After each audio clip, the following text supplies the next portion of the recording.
સાંજ માટે ચટપટો ટેસ્ટી મસાલેદાર નવો પુલાવ.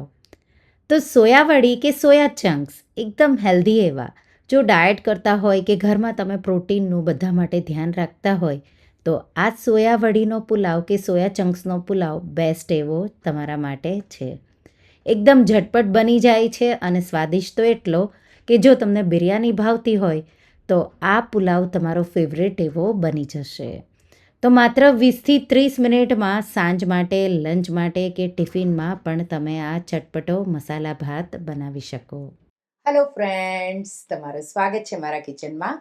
આજે આપણે બનાવીશું ચટપટો ટેસ્ટી સોયા ચંક્સનો પુલાવ કે સોયા ચંક્સનો વઘારેલો ભાત. જો તમને મારી રેસિપીઓ ગમતી હોય અને હજુ સુધી ચેનલને સબસ્ક્રાઈબ ન કર્યું હોય તો સબસ્ક્રાઈબ કરજો અને બાજુમાં આપેલી ઘંટી દબાવજો એટલે નવી નવી રેસિપીના નોટિફિકેશન આવે. આ રેસિપીથી આપણે 4થી 5 લોકો માટે આ સોયા પુલાવ કે સોયા મસાલા રાઈસ બનાવી રહ્યા છીએ. તો સૌથી પહેલાં સોયા ચંક્સ. 1 કપથી ભરી તો 200 ગ્રામનો જે મારો કપ છે એ મેં થોડો ઉપર ભરી અને સોયા ચંક્સ લીધા છે. એકદમ નાની નાની વેરાયટીના પણ મટરના દાણા હોય એના જેવા પણ આવે છે, એ પણ લઈ શકો. મેં અહીંયા મીડિયમ સાઇઝવાળા સોયા ચંક્સ લીધા છે. તો જે વાટકી ભરી મેં આ રીતે લીધા એ જ વાટકી ભરી હું રાઈસ લેવાની છું. એકદમ ઉકળતું ગરમ પાણી આ રીતે, તો કેટલમાં એકદમ ગરમ પાણી થઈ જાય એટલે પછી તમારે ઉકળતું ગરમ પાણીમાં સોયા ચંક્સને 10 મિનિટ જેવા પલાળવાના છે. તો 10 મિનિટ માટે આપણે એને સાઈડમાં મૂકીશું. ત્યાં સુધીમાં આપણે 1/4 કપ જેટલા કોપરું, તો સૂકું કોપરાના પીસીસ સાથે 6થી 7 લસણની કળીઓ અને 1 ઇંચ આદુના ટુકડા કરી અને પછી આ રીતે એની પેસ્ટ બનાવી લેશું. તો આપણો જે રાઈસ છે એનો ટેસ્ટ છે એ આ પેસ્ટથી બેસ્ટ એવો આવશે. તો પેસ્ટ બનાવી આપણે એને સાઈડમાં મૂકીશું. સાથે સાથે મેં સોયા પલાળ્યા ત્યારે રાઈસ પણ પલાળીને મૂકી દીધા છે. તો એક વાટકી ભરી બાસમતી ચોખા લેશું અને એને 3-4 પાણીથી, પાણી ક્લિયર થાય એ રીતે તમારે ધોઈ અને પાણી ભરી 10 મિનિટ જેવો પલાળવાનો છે. તો સાઈડમાં મેં વઘાર પણ મૂકી દીધો છે. સોયા ચંક્સને પલાળતા 10 મિનિટ જેવું લાગે એટલે તમારે પાણીમાંથી આ રીતે નીચોવી અને એક પ્લેટમાં લઈ લેવાના છે. તો એકદમ સારી રીતે પાણી નીચોવી દેવાનું. આ રીતે સોફ્ટ થઈ જશે અને એકદમ પરફેક્ટ એવા કૂક થવા માટે રેડી થઈ ગયા. હવે કડાઈ લઈ લઈશું. તો મેં જેવા સોયા ચંક્સને પલાળ્યા ત્યારે જ વઘાર મૂકી દીધો હતો. 2 ટેબલસ્પૂન જેટલું ઘી ગરમ કરીશું. ઘી ગરમ થઈ જાય એટલે આપણે એમાં 1 તજનો ટુકડો સાથે 1 તમાલપત્ર ઉમેરીશું. 1થી 2 ટીસ્પૂન જેટલું જીરું ઉમેરી દઈશું. તમે અહીંયા તમારે જે પણ ગરમ મસાલા વાપરવા હોય એ વાપરી શકો, પણ હું માત્ર આ 2 જ સિમ્પલ ગરમ મસાલા વાપરું છું. અડધી ટીસ્પૂન જેટલી મેં અહીંયા હિંગ ઉમેરી અને 1 મોટી ડુંગળીના સ્લાઈસ કરી ઉમેરી દઈશું. ડુંગળી નાની હતી એટલે મેં 2 ડુંગળીના સ્લાઈસ કરી ઉમેરી દીધા. મિક્સ કરી અને આપણે ડુંગળીને 4થી 5 મિનિટ જેવું સતળાવા દેવાનું છે. તો મીડિયમ ફ્લેમ રાખશો તો 3થી 4 મિનિટમાં જ ડુંગળી તમારી સતળાઈ જશે. તો 1-2 વાર તમારે ચેક કરતું રહેવાનું, ચીપકે નહીં એટલા માટે આ રીતે ચલાવતા રહી અને ડુંગળીને મેં કેરેમલાઇઝ, હલકી એની મીઠાશ આવે ત્યાં સુધી તમારે એને આ રીતે સાતળી લેવાની.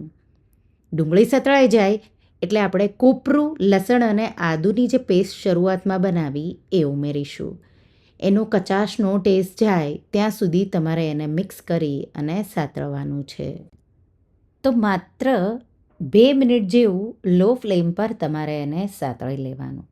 આ એક પેસ્ટ ઉમેરવાથી બિરયાની જેવો ટેસ્ટ તમારા રાઈસમાં આવશે. તો રેગ્યુલર પુલાવ કે જે પણ સાદો વઘારેલો ભાત પણ બનાવો તો આ પેસ્ટ ઉમેરશો તો બહુ સારો એવો ટેસ્ટ આવશે. 2 મિનિટ જેવું થઈ જાય એટલે આપણે 1/4 કપ જેટલા મકાઈના દાણા, 1/3 કપ જેટલા ગાજર, અડધું કેપ્સિકમ અને 1/4 કપ જેટલા મેં અહીંયા લીલા વટાણા, ફ્રેશ કે ફ્રોઝન ગમે તે લઈ શકો. જો અહીંયા તમને મકાઈ ન ઉમેરવી હોય કે લીલા વટાણા ન ઉમેરવા હોય તો માત્ર કેપ્સિકમ, ગાજર, એના જગ્યા પર 1 બટેટું પણ તમે ઉમેરી શકો. આ રીતે નાનું નાનું કટ કરી ઉમેરવાનું. મિક્સ કરી 2-3 મિનિટ જેવું આપણે એને સાતળીશું. જો તમને તેલ કે ઘી ઉમેરવાની જરૂર પડે તો 1 ચમચી જેટલું ઉમેરી શકો. હવે મસાલા કરીશું. 1 ટીસ્પૂન હળદર, સાથે અડધો ટેબલ સ્પૂન જેટલું લાલ મરચું પાવડર. તીખાશ તમને જોવે એ રીતે મોળું તીખું મરચું તમારે ઉમેરવાનું છે. સાથે 2 ટીસ્પૂનથી થોડું ઉપર મીઠું કે પછી સ્વાદ પ્રમાણે મીઠું ઉમેરી દઈશું. રાઈસ અને સોયા ચંક્સના ભાગનું પણ ઉમેરવાનું, તો લગભગ તમે અહીંયા અડધો ટેબલ સ્પૂન જેટલું પણ મીઠું ઉમેરી શકો. 1 મિનિટ જેવું આપણે મસાલાને પણ આ રીતે લો ટુ મીડિયમ ફ્લેમ પર સાતળી લઈશું. તો આ રીતે એકદમ સરખું એવું સતળાઈ ગયું. હવે આપણે એમાં રાઈસ, તો જે ભાત આપણે પલાળ્યા એને 10 મિનિટ જેવું, જો તમારા પાસે ટાઈમ ન હોય તો ભાત પલાળવાની પણ જરૂર નથી.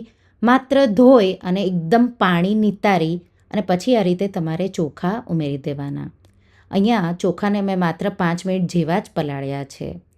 ચોખા એકદમ નિતારી ઉમેરી અને પછી તમારે હલકું એનું તેલનું એક કોટિંગ આવશે, એના લીધે થઈને ભાત તમારા છૂટા છૂટા રહેશે.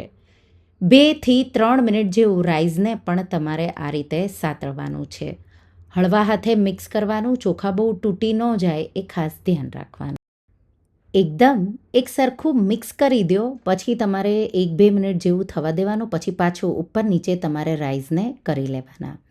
એટલે રાઈસ પર એક તેલનું કોટિંગ આવશે અને એકદમ સરખા એવા રાઈસ સતળાઈ જશે. હવે આપણે જે સોયા ચંક્સ પલાળ્યા એને આપણે નિતાર્યા એ ઉમેરીશું, મિક્સ કરીશું એકદમ સારી રીતે અને 1-2 મિનિટ જેવું એને પણ થવા દઈશું. આ રીતે સોયા ચંક્સ ઉમેરો અને આ રીતે તમે જોઈ શકો છો એકદમ પરફેક્ટ એવો કલર રાઈસનો આવી ગયો.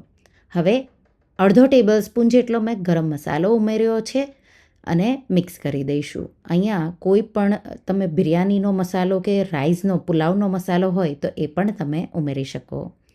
અને 1 ટમેટાના સ્લાઈસ કરી એ પણ આપણે ઉમેરી દઈશું અને એકદમ સારી રીતે એને પણ મિક્સ કરી દઈશું. ટમેટું સાતળવાની જરૂર નથી, આ રીતે ઉપરથી તમે ઉમેરશો તો પણ પ્રોપર એવું કૂક થઈ જશે. હવે બધું સતળાઈ જાય એટલે આપણે એમાં પાણી ઉમેરીશું.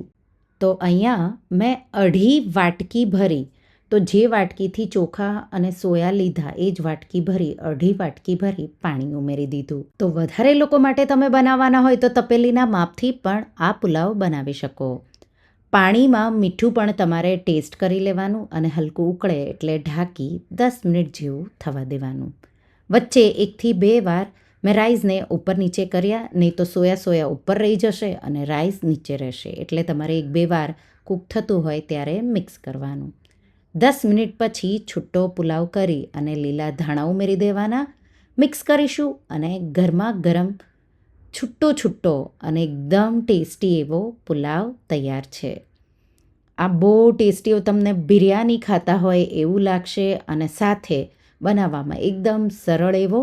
જો સોયા ચંક્સ તમે સાંભળ્યા હોય, સોયા વડીનું તમને નામ ખબર પણ તમે ક્યારેય ખાધા ન હોય, આ રીતે તમે પુલાવ બનાવજો, બહુ ટેસ્ટી એવું બને છે. સાથે સોયા ચંક્સમાંથી જો તમને નવી નવી રેસિપી જોવે તો મને કમેન્ટમાં કહેજો, હું એની નવી નવી રેસિપીઓ પણ લાવીશ. એકવાર આ મસાલા રાઈસ કે સોયા ચંક્સનો પુલાવ જરૂરથી ટ્રાય કરજો. તો તમને આ રેસિપી કેવી લાગી મને કમેન્ટમાં જરૂરથી જણાવજો. અને હા, જો રેસિપી ગમી હોય તો વિડીયોને લાઈક કરજો, શેર કરજો અને મારા ચેનલને સબસ્ક્રાઈબ કરજો. અને આવી જ નવી રેસિપીઓ માટે તમે બેલ આઇકોન બટનને પ્રેસ કરજો. Thank you for watching.